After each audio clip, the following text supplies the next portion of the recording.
সম্মানিত মন্ত্রী প্রদত্ত তথ্য অনুসারে বাংলাদেশে সরকারি চাকরিজীবী কর্মকর্তা এবং কর্মচারীর সংখ্যা হচ্ছে 14,50,891টি।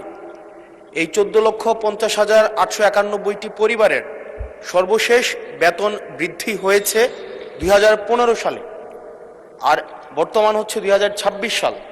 গত 11 বছরে কোনো বেতন বৃদ্ধি হয়নি, অথচ এই 11 বছরে মুদ্রাস্ফীতি 55 থেকে 65% পর্যন্ত বৃদ্ধি হয়েছে।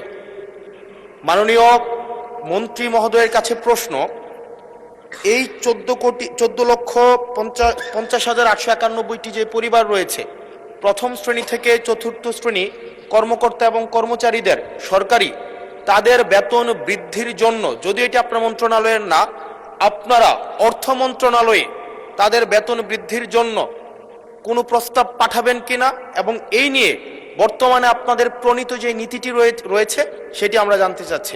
ধন্যবাদ। মাননীয় মন্ত্রী।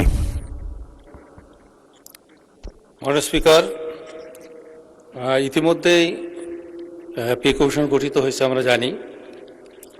তো বিষয়টি অর্থ মন্ত্রণালয়ের আওতাধীন, আর এই বিষয়ে যদি পৃথক নোটিশ দেওয়া হয় তাহলে এই বিষয়ে বিস্তারিত মহান জাতীয় সংসদে মাননীয় সদস্যের উত্তরের জন্য উপস্থাপন করা হবে। মাননীয় স্পিকার, ধন্যবাদ।